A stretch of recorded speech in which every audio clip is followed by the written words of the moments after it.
Hello, everyone. My name is Brittany Sherrod.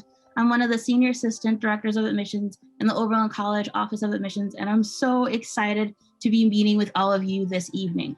I graduated from Oberlin in 2011 and had the wonderful opportunity of conducting research as a Mellon Fellow. I was a geology major, and entering into undergrad, my parents had no idea what I could be doing with that degree, particularly as a first-generation college student. And I loved all the opportunities that Oberlin was able to provide me with, from just an understanding of what research looks like as a scientist to really the accessibility of how to be able to engage in research and scholarship as a first-generation low-income student.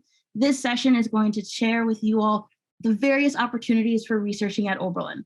Having an engaged liberal arts curriculum means that we want to make sure every student, regardless of what they're studying, has an opportunity to research. Did you know that 2/3 of all Oberlin students are conducting some sort of research, whether it's over the summer, during winter term, throughout the academic year, for 1 year or two, students have an opportunity to really put the things they're excited about into motion and engage with faculty in a number of ways.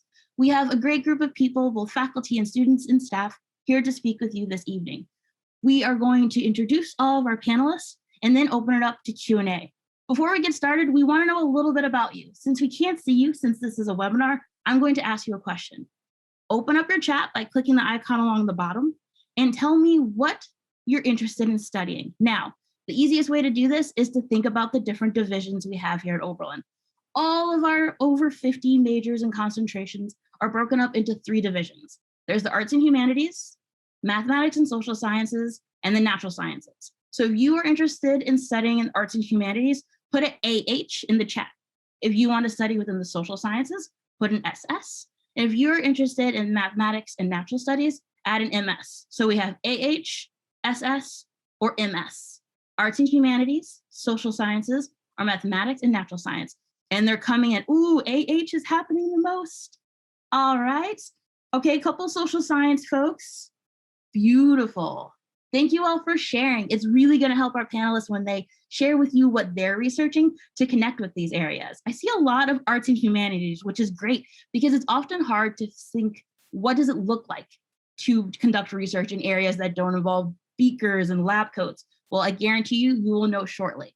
So we are going to start our introductions with Gunnar. Gunnar Kwache, could you please tell us a little bit about yourself? Okay. Hello, everyone. Welcome to Oberlin and welcome to my office. I'm excited that you're here today joining us to learn about the opportunities at Oberlin. My name is Gunnar Kwache. I'm an associate professor in the Neuroscience department. I'm delighted to have the opportunity to teach courses all the way ranging from a first-year seminar on that is geared towards trying to get students to think about how research is conducted. So in a specific manner, we call it research and logical reasoning in STEM. I also teach a non-majors course on global public health with amazing collaboration with Professor Fiskio and also Dr. Charles Peterson. I also teach introductory neuroscience. I teach an upper level neuroscience course in the lab in neurotoxicology and neurodegeneration, and a senior seminar, which is more of a capstone course aimed at preparing our majors for the professional workforce. So I teach them how to write grant proposals, professional development, and also ways to be able to integrate everything that they've learned at Oberlin. While doing this, I also have the pleasure of working with the amazing, dedicated students in my lab. We do a lot of research. The students here at Oberlin are so great. They're highly motivated. My research area is focused on understanding how our environment plays a role in neurodegenerative diseases. So specifically, I'm interested in this idea of nature-nature interface, or the interplay between how environmental pollutants, chemicals, may increase one's risk for neurodegeneration. My lab is also very interested in trying to understand ways to be able to develop therapeutic approaches to be able to mitigate some of these neurodegenerative mechanisms, specifically Huntington, Parkinson's, as well as multiple system atrophy. And I've had the pleasure of working with several students, very diverse, broad background, one of which is here, Paul Kamitsuka, who's going to tell you about work that he's been doing in my lab. Right before Paul introduces himself, I forgot to tell you all something. we are going to take questions from you because I know you're going to have them. So open up the Q&A feature. We want you to use that to submit questions. That way we can get them a little bit organized and make sure that we answer as many as possible. So as the panelists introduce themselves and you start thinking about all the different things you want to know about the specific area or the ways to conduct research on our campus, feel free to submit your questions right away. Do not wait, just use that Q&A feature. Sorry to interrupt. Paul, you're next. Hello, everybody. So as you guys probably know by now, I'm Paul Kamitska. I'm a second year, and I have a neuroscience major and a planned chemistry minor. So as Professor Kwache mentioned, I conduct research in his lab, and I've been doing so for a little over a year now. Right now, my primary area of research is the role of heavy metals, specifically vanadium, on modulating the development and severity of Huntington's disease, as well as multiple system atrophy. We're also looking at a possible and novel therapeutic use of vanadium in Huntington's.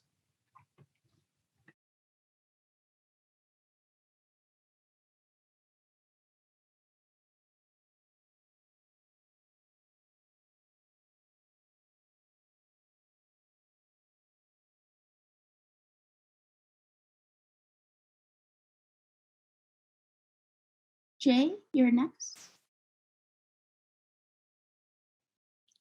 Hi, I'm Jay Fischio. I teach in environmental studies and in comparative American studies. American studies might be something that is not familiar to you coming from high school. It's something that you more see at the college level. American studies is the study of race, power, and privilege, especially in historical context in American culture. And so the research that I do is focused on environmental racism, which is about the ways that the burdens of pollution are distributed unfairly in our society, and that communities of color bear the costs of industrialization. In addition to that research, I also focus a lot on community engagement and on studying direct action and protest movements. So my classes include Introduction to Environmental Humanities, which all environmental studies majors take. I teach classes on climate change, on agriculture, and also probably one of my favorite classes ever was the one that I got to teach sort of in conjunction through a Studio C with Professor Kwache, which was environmental repair, which looked at environmental justice in the context of reparations. Hi, everyone. I'm really excited to be here, although I will be leaving a little bit early. My name is Setsa Roses Perez. I use she, they pronouns, and I'm a first year. My majors or prospective majors right now is environmental science and comparative American studies. And I'm currently in Las Vegas, Nevada, which is my hometown. Although I have not really done a lot of research, I have already started discussing with different offices and even Professor Fischio here about my future interactions with research. And I feel like I can give a bit of insight to what that looks like for a first year. Hi, everyone. My name is Santiago, and I use any pronouns. I'm super excited to be here. I graduated Oberlin last May, and I majored in environmental studies with a concentration in environmental justice and indigenous studies, and I also had a minor in French. I'm currently living in Oakland, California. I'm working as a supervisor at a conservation nonprofit here in the Bay Area. And I'm really excited today to get to talk a little bit about the research that I've done with my advisor and friend, Professor Jay Fischio, for the past 4 years now, going on 5, I guess. I'm trying to keep going as I've graduated. And I worked with her in Oberlin and also in Africatown, Alabama. We're doing environmental justice and community based projects.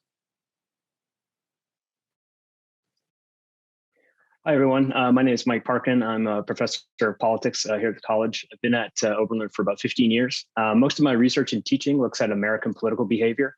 So I'm trying to understand kind of the relationship or the rhetorical relationship between candidates and voters in a lot of different cases. And so I teach classes on introduction to American politics, campaigns and elections, political psychology, and quantitative research methods. And the research that I've done with students, and I've done a lot of it with students over the 15 years here, really looks at how congressional candidates communicate with their voters. And so every 2 years, I have the pleasure of hiring a small army of research assistants who help me and my co-authors in other parts of the country code a number of congressional candidate websites, which we then use the data from those websites to understand what it is candidates are trying to do and to what effect. And so we look at things like their tendency to go negative against another opponent, how the amount of money they raise actually affects the rhetorical strategies they use, how incumbency plays into all of these things. And so, like I said, we've been doing this for quite a long time, and it's been very exciting to work with Oberlin students who have been amazing. And I want to say that I work with colleagues at Northwestern and in North Carolina, and they have graduate students, and our undergraduates are always better than their graduate students every single year. It happens that way. So I'm very proud of the students that I've worked with.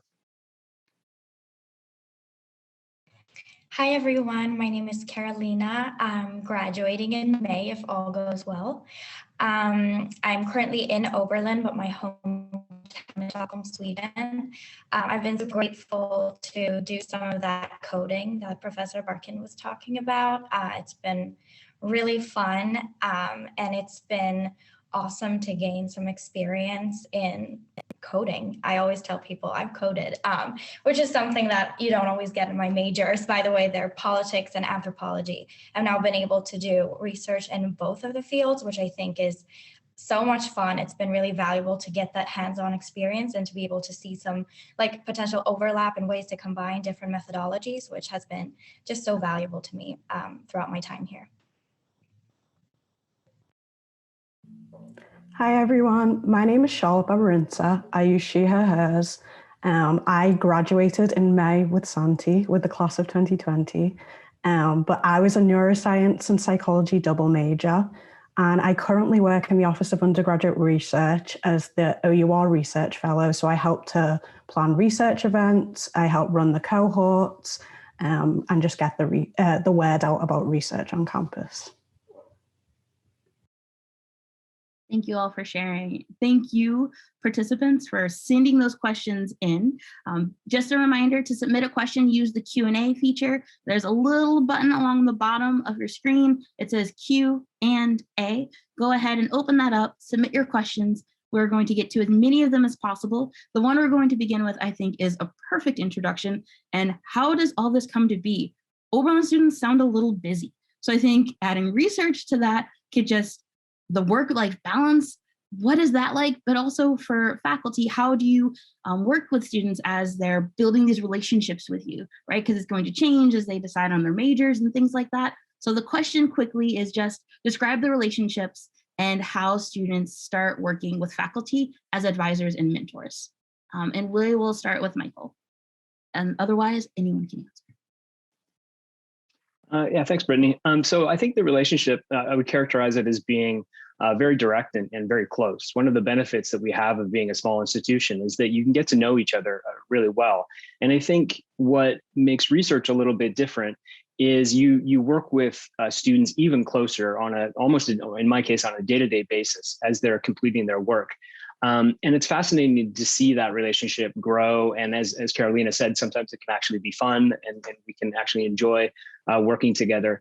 One of the things that I would say from a faculty perspective, though, is it's so exciting to see that relationship develop and to see the skills that young people are gaining and the enthusiasm that they bring to it. Now, granted, not every research assistant, works out perfectly, but I do see that people that I've worked with take incredible initiative. I mean, they bring ideas to me that I had never thought of about, well, why don't we try it this way? And how about we look at it this way?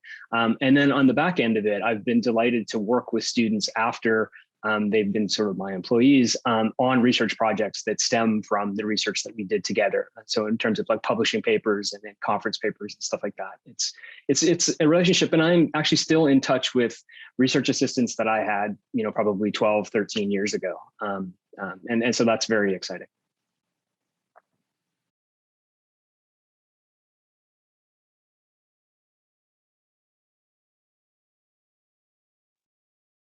Setsa, I'm curious, as a first year, how are you getting in touch with faculty for research? What's driving you in this direction, and how have you started developing those relationships?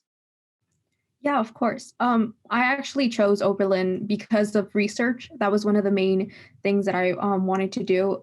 It was like top of my list for like what I wanted in an institution. And then coming to Oberlin, I became a Bonner Scholar. And through that, you have a lot of opportunity to do service projects. And that was kind of how I met Professor Fischio. And it kind of just like bloomed from there, like our relationship. We work pretty close weekly, and we just kind of like bounce ideas off of each other for Phelps Purple Laces, which is an organization in Cleveland. And from there, I kind of brought up to her that I was really interested in research. And she also let me know about OCRAF, which is Oberlin College, like research fellowship, and Mellon Mays. And although I'm still getting started with this whole process of research at Oberlin, I've met with so many great faculty, and Professor Fischio has just been like letting me know about all these like the ins and outs of like what it takes to like do research at Oberlin. I'm sorry, Brittany, can I jump back in? Because I was just reminded of something that's actually, I think, quite interesting to our audience. A lot of my research assistants, obviously, I meet them in my classes. They're good students. I hire them there. But that's not the only way this happens. I get literally random cold calls from students saying, you don't know me, but my friend tells me that you're doing this research. Can I have a job? And, we'll meet and we'll talk. And if I have the funds, yeah, sure, we'll do that. I'm actually...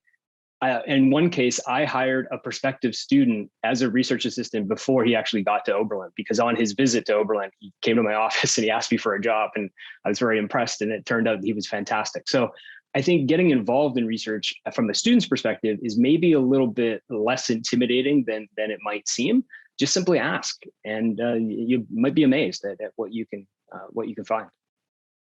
Wow, cold calling. That means they picked up the phone and called you. That alone shows how excited students are just to engage in research. Maybe can one of the upperclassmen that have already engaged in research describe what the relationships has been like?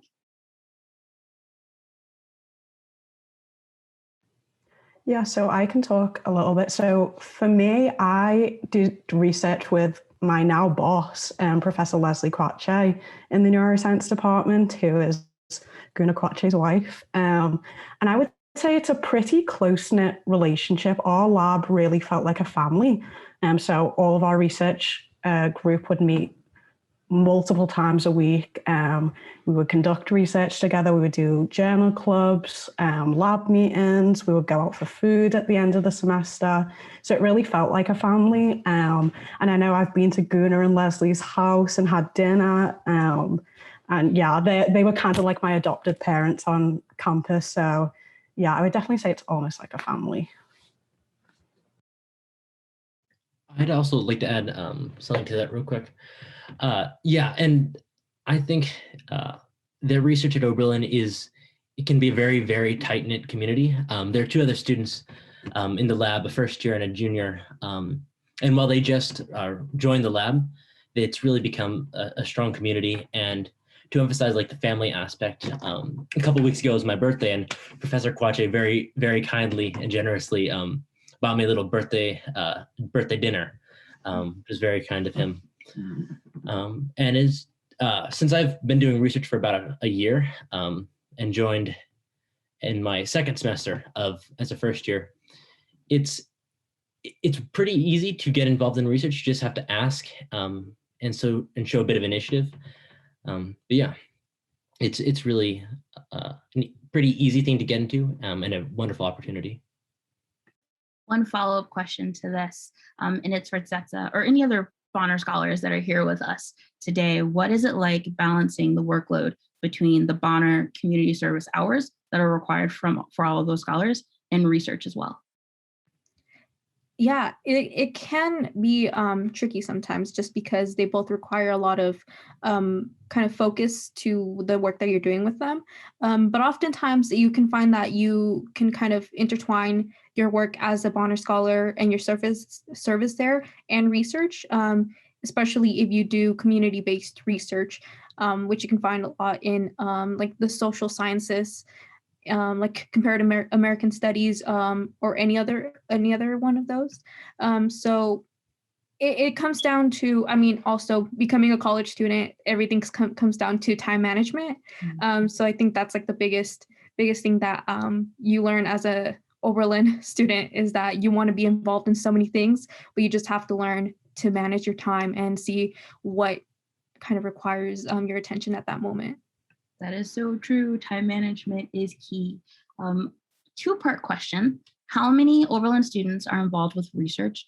Also, what type of research happens at Oberlin? Could people provide specific examples within the politics, as well as, what was the other one? Someone mentioned. Within the politics department.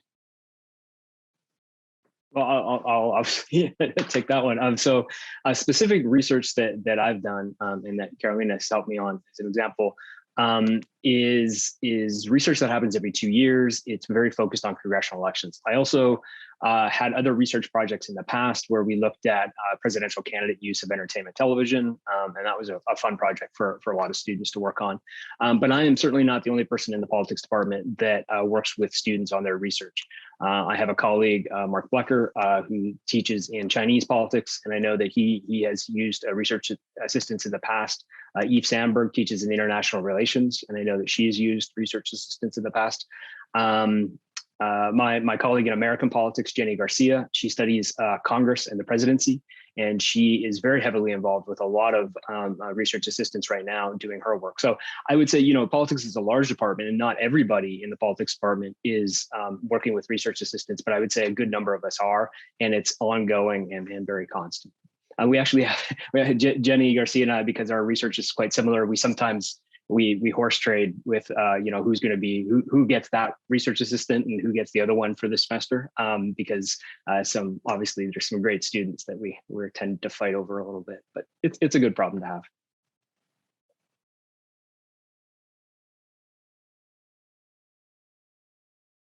Can other people go into detail about some other examples of research happening outside of the politics department? Yeah, I can jump in. Talk a little bit about. Oh, no, please go ahead. Please go ahead, Santiago. Sorry. No, I'm sorry. Yeah, I really like this question, and thank you so much for everybody who shared. I really like learning more about what other folks ended up doing at Oberlin. I really like this question because I feel like my research experience at Oberlin and my relationship to Professor Jay Fischio as a student was probably like the defining features of my experience at Oberlin.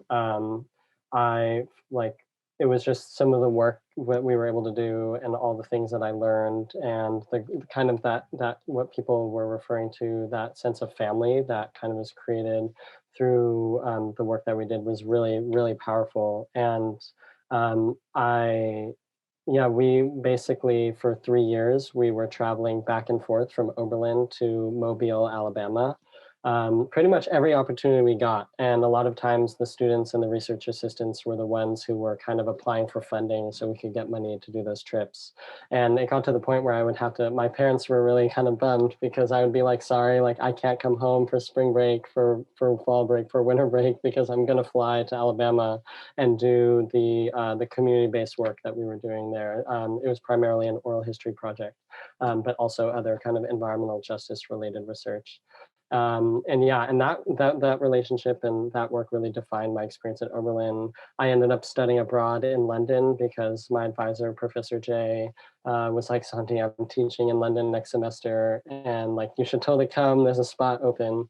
And within a matter of weeks at the end of the semester, I was going from planning for my next semester at Oberlin to like all signed up and ready to go to London and do more work there. So it was just one of the best parts of my experience at Oberlin.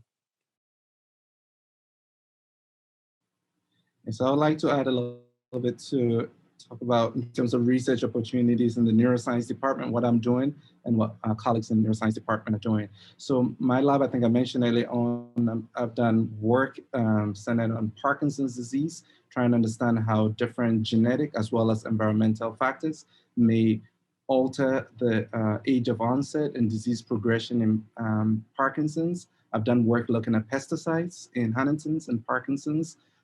Currently, the lab has other projects in collaboration with some folks at University of Kentucky, looking at cancer and the relationship with neurodegeneration. So we're working on that. So a lot of my work has been in basically cell models. We have folks in the department that study the different projects. One is on working in humans, specifically Professor Leslie Quache that Charlotte worked with, studying multisensory integration, how we combine different visual and auditory input into a multisensory world, and how that disruptions in those kind of processes, in the case of dyslexia, autism, can be if we can understand those mechanisms, we can be able to develop better therapeutic interventions. And we have folks who are using mouse and rodent models to try to understand addiction. And we work ongoing in terms of early parental or maternal separation and how that may play a role in alterations in overall cognitive processing. We have worked on computation coding. Professor Pat Simon does work trying to understand time and the importance of timing in terms of cognitive processing. And we have also work done by Professor Monica Marani, which is more centered on immune response. So she has a really cool TikTok and also YouTube video teaching students and the general audience in terms of the importance, how the whole SARS-CoV-2 and the mechanisms and how to be able to educate, make research more accessible. So there's very, very different. We have a good mix of about 4 to 5 questions calling for examples of research in the arts and humanities more closely related to history or cinema studies or studio art. Can someone speak to those things?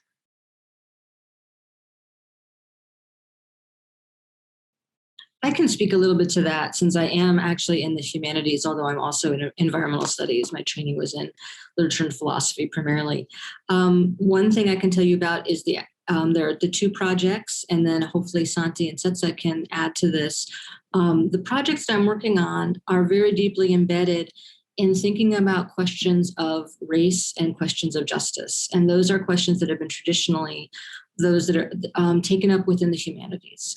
And so, for example, in Africa Town, we're doing an oral history project or a community history project. And it's very much a humanities project because it's about storytelling. It's about being a good listener. And it's about placing the history of Africa Town both within diasporic history and within American history, and making sure that the members of the community are telling the story in their own voices. So our job, we often talk about, and Santi can talk about this because they've done quite a few interviews. Our job there is not to analyze, it's not to interrogate people, it's not to discover facts, it's to help them tell the story in the way that they want it to be told. That's our goal there. And if one person's story doesn't perfectly match another person's story, we're not worried about sorting that out and getting the facts right. What we're concerned about is this community expressing its own identity and its vision for its future. We call the people that we interview historians, and we call ourselves listeners. So that's one example.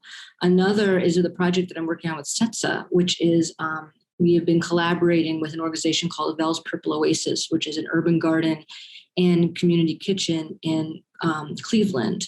And the woman who started it, Val Scott, is one of my dear mentors. I've been working with her since my very first year at Oberlin in 2010. And a big focus of what we've been doing is looking at Black plant-based diets. And so Val is interested in educating in a very horizontal way. She wants to train trainers who can go out and work with people on how do you manage in the middle of an area that's very under-resourced to find food, to find the kinds of foods that are culturally appropriate, and to cook them within budgets and schedules and all of the things that are going on in people's lives. And I'm going to do a little brag on Setsa here because she's been incredibly modest. And what she's not saying is that she came in as a first year and she already was the primary author on a grant that has been submitted. And I can't even honestly keep up with her because I keep going to our shared Google Doc, and everything I've thought of, she's already kind of started doing it. So we are meeting once a week, but very often I'll say, well, maybe we could do this. And Setsa's like, yeah, I already did that. So it is really just such, I'm going to echo what Gunnar and Michael said earlier, which is it is such an incredible joy and honor to work with Oberlin students. So that's just talking a little bit about the humanities. I'm going to give one other example of a humanities project, which is Shelley Lee, who's my colleague in history and in comparative American studies, wrote what is really now the definitive textbook for Asian American history and Asian American studies. And as I recall, the way she described the process was she got a group of students together who read her drafts as she was writing the book and gave her feedback. They were essentially her first reviewers and her collaborators on the project. So they were there doing her research with her. And so now there's this incredible textbook out there that's getting read all over the country. And students were really integral to that history project. And it was both history and humanities. So I don't know, Setsa or Santi, if you want to chime in on anything I just said. Yeah, I can say a little bit more about kind of like what it is working with Vel Scott. It's really interesting because what I joined for, like, my focus was going to be grant writing and social media work, but what you're getting out of it is not just that. I am learning a lot about like their history, their mission statement, like kind of like the groundwork for the organization, and that is something that I think you can probably find in a lot of research, is that you have like a focus, but you also get so much more out of it. I don't know. I feel like Professor Fischio really covered most of it, but yeah. Yeah, one thing that I really liked about working on the Afritown project was how interdisciplinary it was. We were never really able to like put the work that we were doing in kind of one category. It didn't really fit neatly in one box. And that was, you could really see that in like the students that were involved. It felt like we had students from so many different departments who were doing the work. We had folks from environmental studies, we had folks from comparative American studies, we had students from in politics and also in more STEM related majors. And when we ended up, one of the main things we did is we would get on Zoom calls or Skype calls with members of the community of Afritown, and they would give us different like research projects that they really wanted us to do. And those research projects could vary from looking into like endangered species protection, or looking into petrochemical storage tanks, or looking into like grants to address pollution and stuff like that. And all the students really like were able to bring their different disciplines and their different kind of passions into the work that we did. I remember one person was like researching into the different like industries that were present, polluting industries that were present in Afritown. And one of them was based in Germany, and they happened to be able to like speak German, and they were able to go through like some of the documents for this like the pipes that they were constructing, and like translate the German for us, so we would like know more about kind of what was going on behind the curtain in terms of that kind of thing. So it was really great to see all the different people's interests come together to do this work. Really does seem like research is a collaborative and community event. Because Oberlin does offer rigorous academics, but not competitive ones, or students do find the space and room to try and ask questions and maybe go down the wrong path. There's room for that. You really get to grow in research here. Our next question, and I think is a good fit, what if a student enrolls in Oberlin and they do not know what they want to study? Which is very common. Our most popular major for first-year students is undecided. So they're coming in undecided, but they know they want to engage in research. What do they do? Can they engage right away? Do they have to declare a major first? What's the process?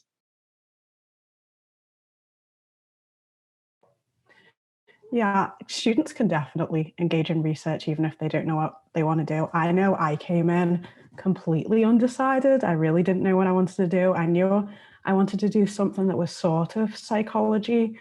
And when I actually started working with Professor Leslie Quatche, who's in the neuroscience department, I was a psychology major. I took like intro to neuroscience, but I'd not took like any other real neuroscience classes. And I still was able to do research in the neuroscience department. So you really don't need to know what you want to do. And I think research is a very good way to figure out in real time, is this something that I would be interested in? And am I interested in this subject? So I would definitely say if you're undecided, research is a great path to go down.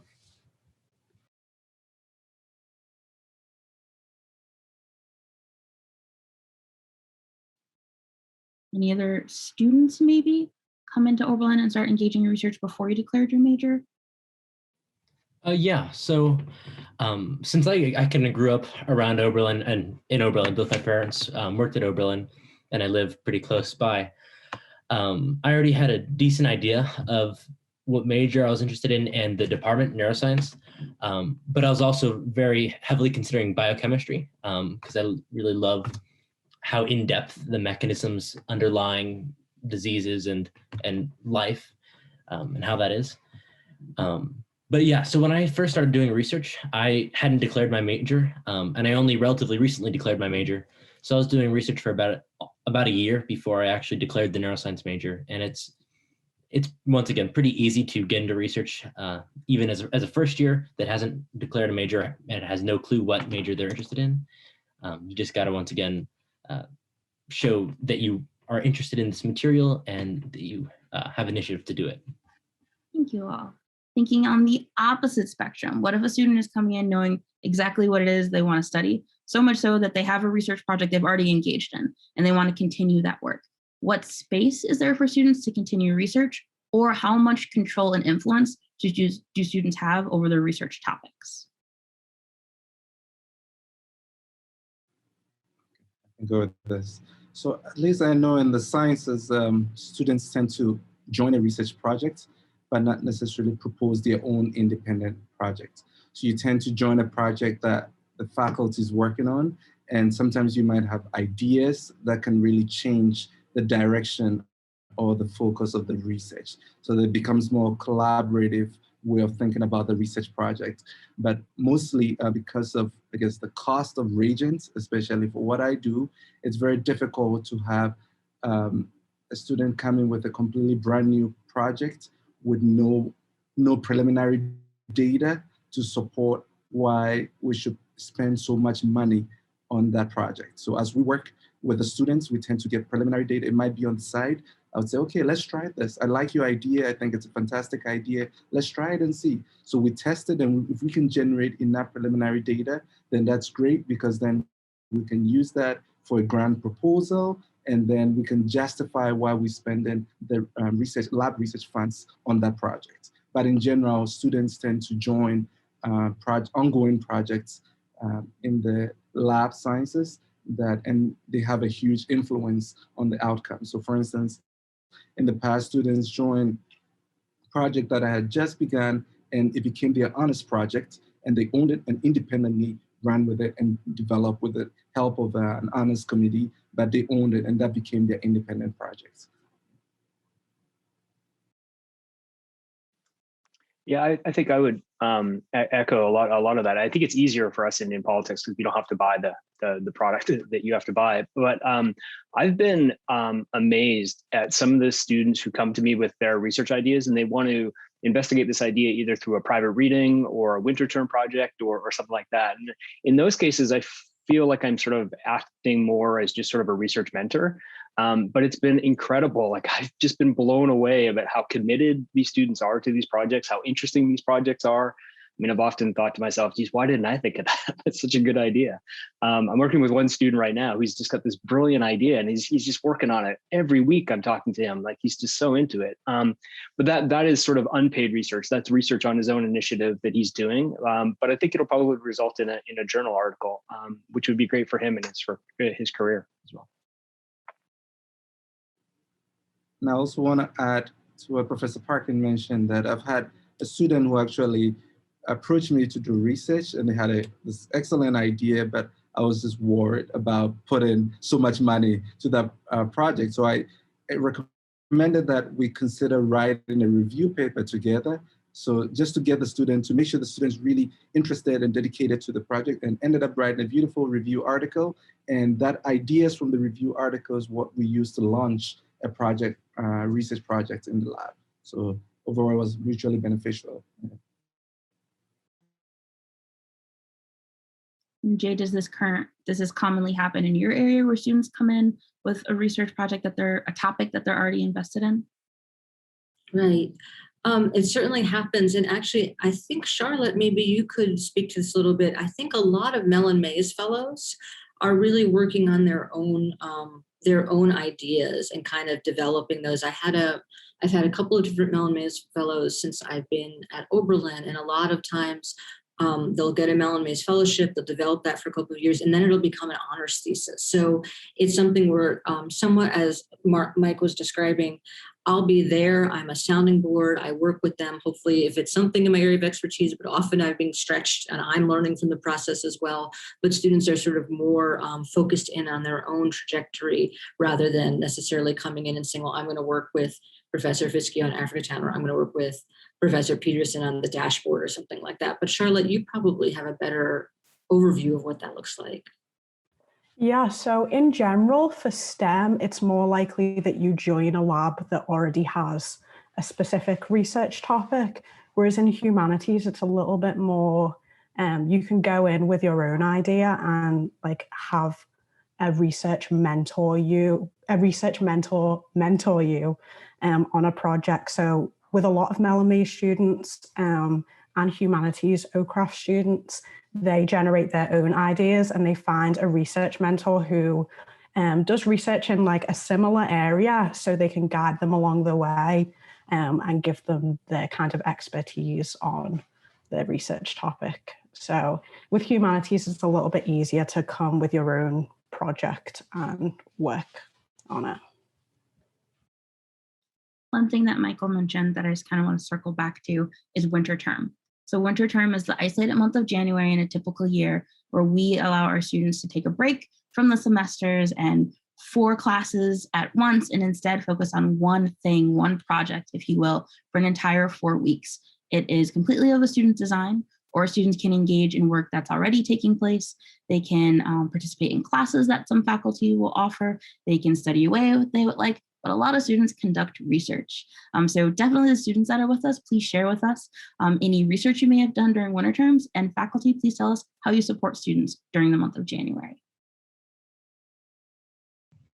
I love winter term so much, and I'm kind of nervous for next year. I think that I'm going to make it so that I keep doing winter terms throughout my life, because it's just so nice to have a month where you can do whatever you want. And that's literally so true. I worked as a tour guide, and you just got to hear all these stories from like other tour guides and just all these stories of people who had done these super cool projects that you could just tell students about.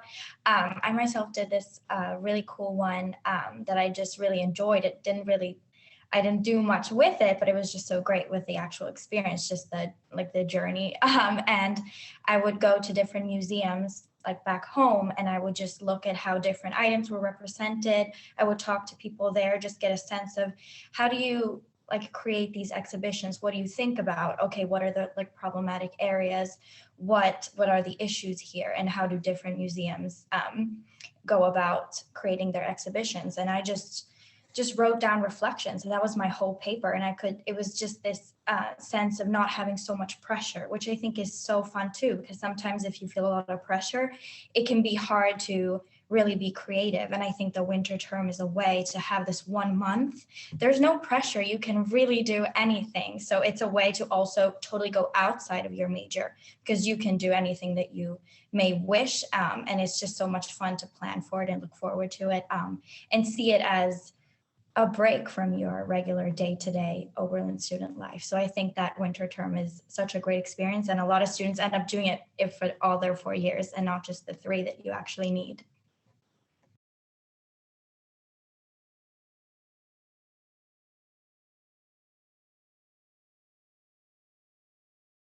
Santiago, did you ever winter term that also engage with research? Yeah, so I did research with Africatown for my winter term, my 2nd and 4th years, or maybe it was my 3rd and 4th years.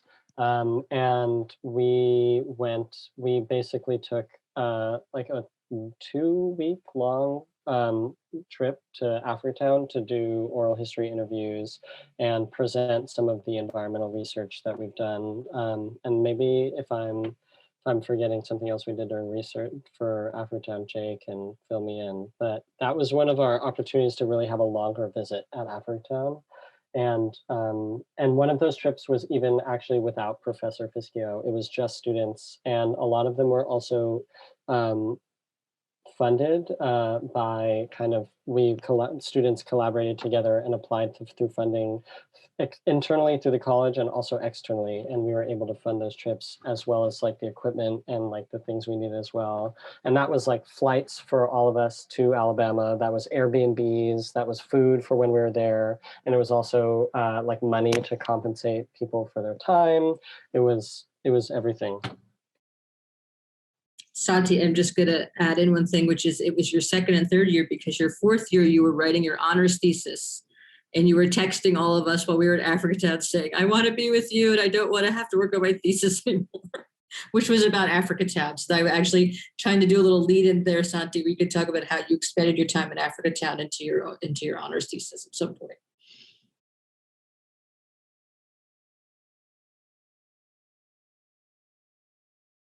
I think we can go right in that direction of presenting research. It really is exciting and fun to be in the field or be in these spaces and learning as researchers, but it's really important to share that information. What space and places do Oberlin students usually engage with publications as well as oral presentations for their work?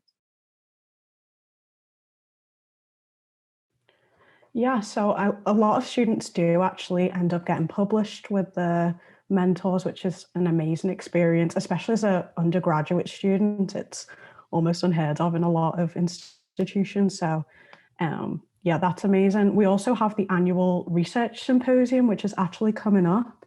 And this year it's going to be virtual, so you're all invited to come. And it'll be on April 29th and 30th. And that's where students across campus who conduct research through all sorts of different means, through winter term, through summer cohort programs, their honors thesis and capstones, and present their research to the wider Oberlin community. And so that's another good opportunity. So yeah.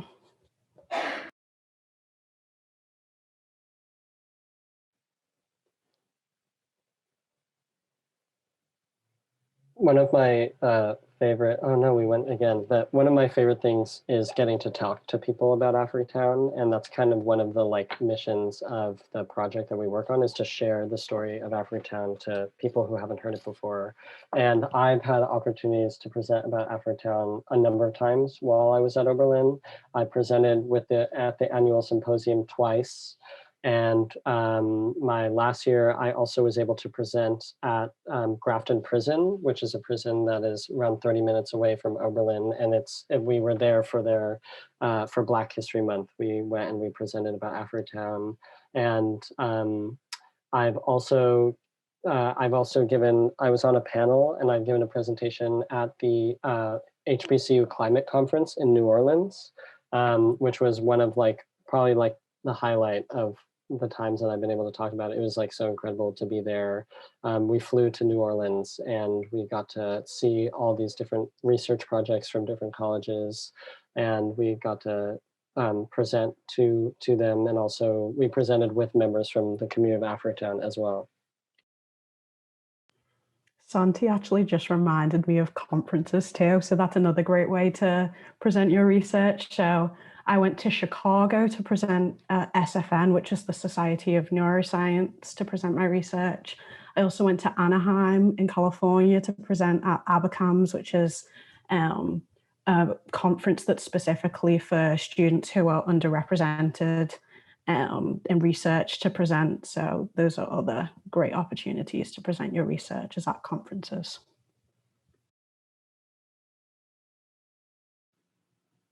I also want to add that there are opportunities to present research at regional conferences and meetings. So for instance, there's a lot on MGLURs in neuroscience, toxicology, and even within your lab, at least, or within your research group, you also get to present. So in my lab, students present every single week. So they get that professional development or a presentation. They're given PowerPoint, they're doing chalk talk. I can call on them and Paul will tell you anytime, just say, Paul, go on the board and just give me a 10 minutes chalk talk on this topic. And so putting them on the spot, being able to talk about their research and thinking about the audience and making sure they can make their research accessible to talk with people who have no clue about the research topic and the background. So I think you get training within your with your mentors, and then you also get to share it with Oberlin community, and then outside Oberlin regionally and nationally. Yeah, I would just add to that. I mean, the idea of professional development at these conferences is incredibly important. I've had a number of students go to professional conferences with me right around the time that they are thinking about graduate school. And it really helps to focus on, I mean, they could literally go and see a presentation from a faculty member who they one day may be, working with in graduate school. And that's incredibly valuable. And it's also a huge opportunity to present their own work at a conference and to get feedback from somebody who isn't me, which is good to hear from a whole bunch of different voices.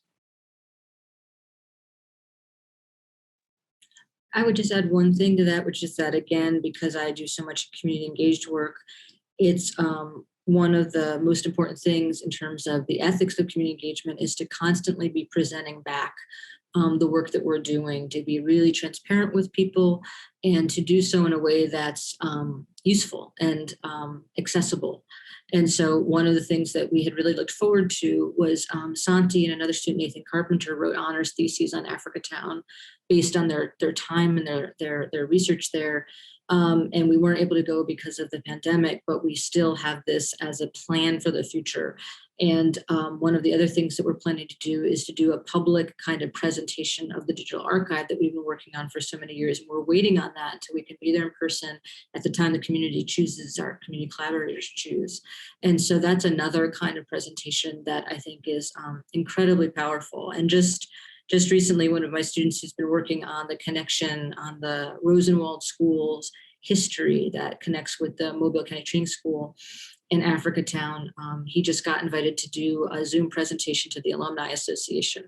And my crew is going to get together. We're going to do a practice session with him. And he's like super excited and also nervous about it because it's such an honor, right, to be to have these opportunities to share back what we have learned and to try to what we have learned from the project and to try to share that with the community.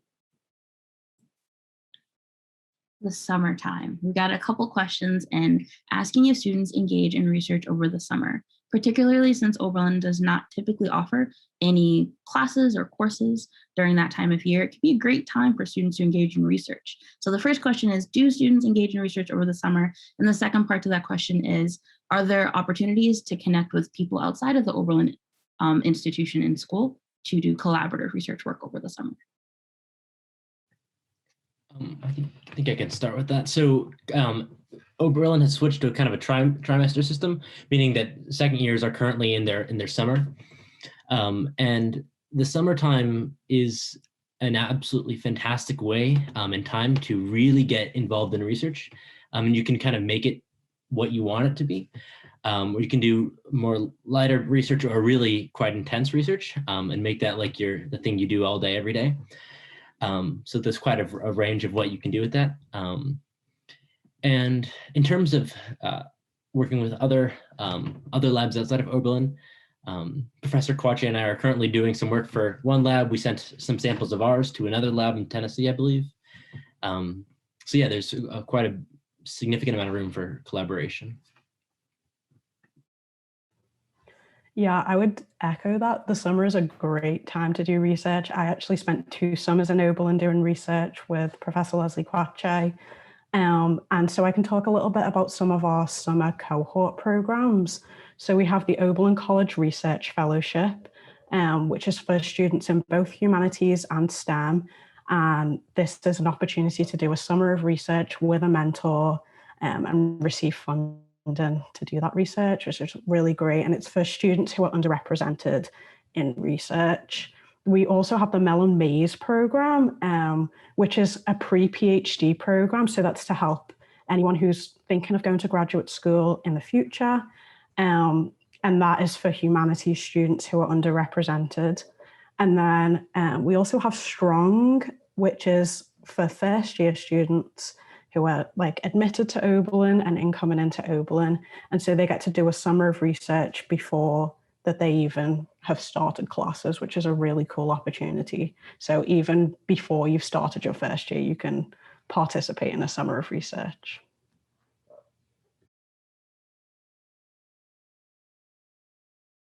For any of the professors, do you research over the summer? And if so, how do you incorporate students into that work? Yeah, I would say, most of my research is dependent on when the election happens, which is obviously every November, but we gear up during the summer. And that's when I think we developed kind of the strongest relationships with students because I think as Paul mentioned, it kind of goes from maybe being 10 hours a week during the school year to literally being 40 hours a week during the summer. So it's really pretty intense, the work that we do. And the group is a little bit smaller, but that's when we really put in a lot of the groundwork and get a lot of work done. And I think students enjoy it. Now, in the work that I do, some students do it physically in Oberlin, but a lot of them do it from somewhere else in the world because they can do it remotely. And that's perfectly fine. So it's been pretty flexible for us, which has been good. Yeah, I've always had students in my lab over the summer. Actually, it's a perfect time for us to be able to generate a lot of data, write papers for publication, write grants. So it's perfect. And students also get to do a lot of fun activities. It's not just being in the lab, but usually in the summer, there's social events through the Office of Undergraduate Research. So for instance, we go blueberry picking, we go ice cream social, there are picnics. So you get to see your professors in a very relaxed environment, but still talking about whatever the research topic is in a very exciting way. So I really like it. And I think it's a good way for students. One thing I've learned is that students tend to be even more creative over the summer because there's less pressure on them in terms of the coursework and they're just focusing on the research. And most of the great ideas tend to come during the summer. And so I love it. I always look forward to the summer to working with students. We have a couple questions about access. So the first part is, what sort of facilities and technology will students have access to researching at Oberlin? And the second is the financial piece that comes with research. How is that made accessible for students?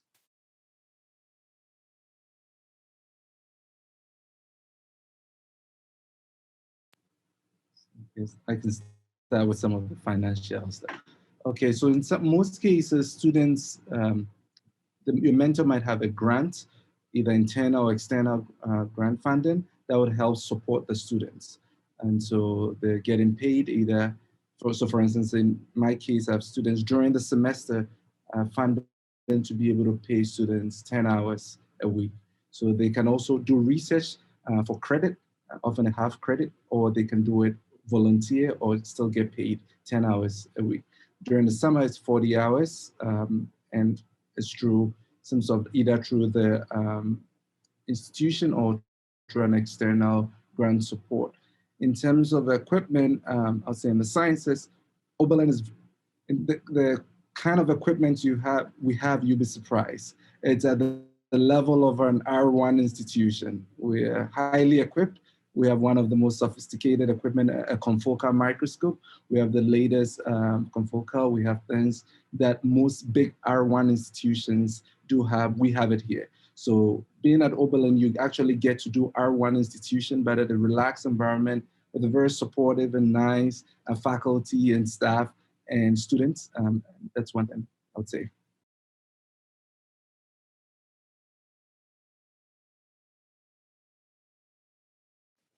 Yeah, I'll just say really quickly too that from the faculty side of things, there is an office on campus that helps us to try to get external grants, and it's an incredibly great office with great people.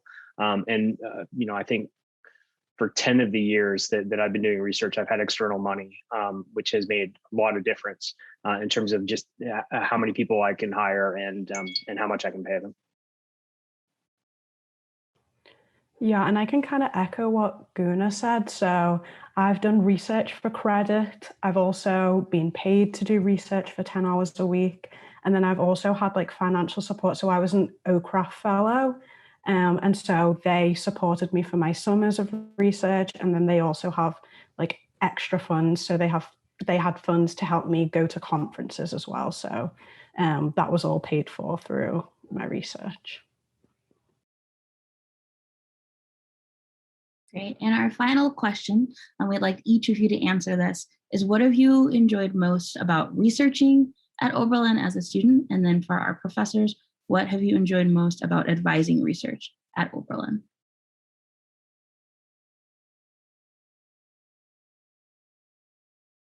I think I can start with this one too.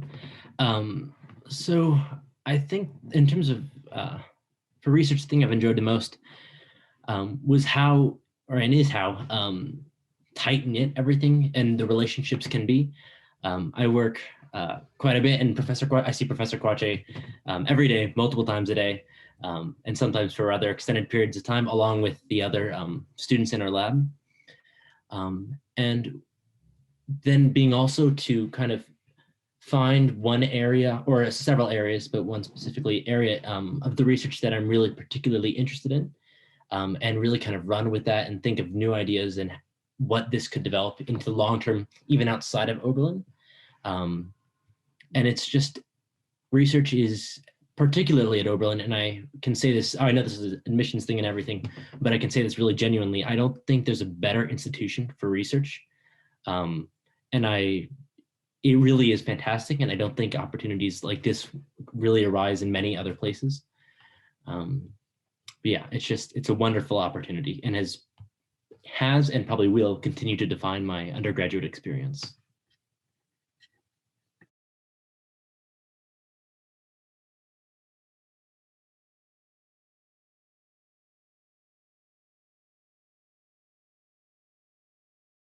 Everyone's going to get a turn on this one. Carolina, how about you go next? So I think that I would say that it's the people that I've met throughout the time that I've done different forms of research, and really to learn from, it may sound a little bit boring, but to me, this is like the really fun part, is actually to learn things such as communication skills, time management skills. I just think that's been so valuable to me, to learn to communicate throughout a process, throughout a project, and to, like, say, if you get like a ballpark of like 10 to 20 hours or something, to be honest and say, oh, I really want to do 20, or this semester I think that I'm going to end up at like 7, 8, or like 10. And just to learn how to do that. And from all of that, what I've really gained is confidence, I would say. When I look back as me as coming in as a first year, I would have never seen myself having these opportunities, and both finding them and being offered them. And I also just want to add that every single week I get an email about some funding opportunity for research. And that's just really fun. I don't know if I happen to be on a ton of email lists, but I honestly think that everyone gets them. So there's always something to apply to. There's more than you can do. So that's also something that I've learned. So really exciting, all of it.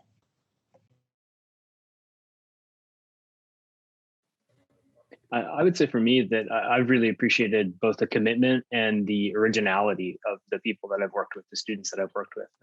Incredibly committed. You know, I'm asking a lot of them, particularly at times when they're busy with a lot of other things. But they sort of keep at it and keep working. And as I mentioned before, some of the interesting ideas that they come up with has been it's been fascinating and a lot of fun to work with people who are that creative when it comes to research.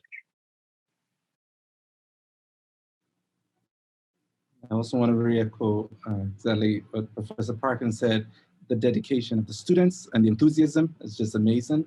I think overall, I really like as Paul mentioned, the tight-knit. And so in my lab, I view my lab as a family. So you hear of the G. Kwache family. So I approach it as a family, and that family doesn't end. After you leave Oberlin, you become part of the G. Kwache family throughout your life. So I have students who are still, we have Zoom meetings and we're all together. So that tight-knit, that supportive environment is great. And one thing that I love in terms of working with students is the ability to identify low-hanging fruit questions in science. So there are a lot of times I'm thinking at this level, in a very complex level, and then they'll ask me a very basic question that nobody in the field has data to support it, has done it. And then I started wondering why are we thinking at this level when we still don't even understand this level? And that really gets me excited and gets me to start trying to figure out those kind of mechanisms and ways to be able to address and answer those kind of questions. So I really like how they challenge me and take me out of my comfort zone to be able to be aware that there are a lot of things we still don't understand about the brain. So this is the kind of question that gets me emotional. So just to give everybody a warning, because I would say that all of the joy comes from working with students. And I think Santi can testify to this. The reason that the Africatown Project works is because of the students. If I just showed up there as some academic who was kind of walking around knocking on doors, it would never work. What comes from the students is the reciprocity and the respect, and the fact that students approach community members as historians and as mentors. And it has been such a phenomenal experience to see that evolve. There's one community member who has nicknamed Santi Saturday and was there at the HBCU conference, and to see that relationship grow and evolve has been amazing. The kinds of conversations I have with Oberlin students are beyond anything I have when I go to conferences and talk to other academics. The conversations that we have are about hospitality and love and solidarity and reciprocity and respect, and about what do we do, how do we engage. If we're talking about environmental justice, how do we really engage in that on the ground? And I would never have had the courage to do the things I've done if I didn't have students walking on this journey with me.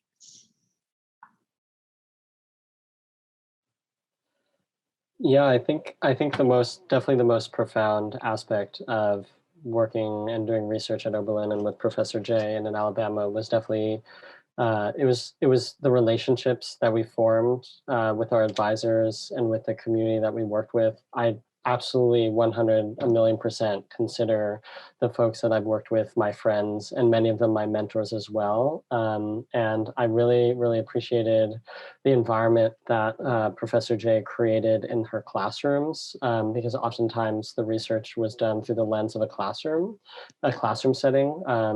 That was actually how I first got involved, which was a class where we were actually just doing this research project. That was the whole class. And how it was a very kind of like everybody in the class felt like on even ground, like we were all learning from each other. We were learning from Jay, and Jay was learning from us. We were learning from the community, and they were learning from us. And I really don't think I could have found something similar at any other institution. When I was applying to colleges and ultimately making my decision, I was trying to choose between going to UC Berkeley, where I had gotten into UC Berkeley and I'd gotten into Oberlin. And I was trying to choose, like, do I want to go to UC Berkeley or do I want to go to Oberlin? And one of the things that really made me decide eventually to go to Oberlin was that I would be able to work so closely with the faculty at Oberlin, and I'd be able to have those one-on-one interactions. I've had classes at Oberlin where it's like 4 other students and the professor. And in a lot of ways, the work that we did with Professor Jay was graduate level research work, and it's work that I can take and it can help me. To me, it's a small thing, but it can help among all the other great things that it really came out of it. But it can also help me apply to grad school, and I can say, hey, look at this oral history and digital archive that we did. Look at these presentations that we've done. Yeah, thanks, Jay. Yeah, and I feel like all of these answers were so great. I would say for me, my favorite thing about research is seeing how people grow through research. And I know I saw that for myself in terms of confidence, in terms of knowledge, but I've also seen that in the other research members in my lab, and seeing how like the older students mentor the younger students and how they grow through their time too. It's such a beautiful thing. So yeah. Thank you all for sharing so many of the things you all said. Just gave me the feels, but warmed my heart to hear. Thank you for the students and the faculty for joining us this evening. Participants, please give all these folks a high five by putting a number 5 in the chat, just to show us that you made it through the session with us. I know it was a little long, but hopefully you can send them some high fives. They shared a lot of great information about how you can conduct research at Oberlin. Hopefully from your decided majors or your undecided majors, you see that there's going to be fit, space, time, money, and funding for you to follow the things that you're passionate about, or just discover the areas that you're unaware of but are going to be a really good fit for you. We have a lot of other events coming up. The All Roads Lead to Oberlin program is going to keep on going throughout the entire month. The next session is about life after Oberlin. It may seem early to start thinking about what's going to happen after you graduate, but as some of the folks here, you can tell, they come back, right? We have alumni that are here that are still excited to share their Oberlin experiences, that are working here at the college and far beyond. So learn about how Oberlin supports students and also your possible students for family members after they graduate. We also have academic fairs, a lot of things going on. We're going to drop in the link to register events in the chat, but please remember to stay connected. Feel free to contact us as well as the panelists you've met today with any questions that you may have. Have a great evening, everyone. And again, thank you for joining us.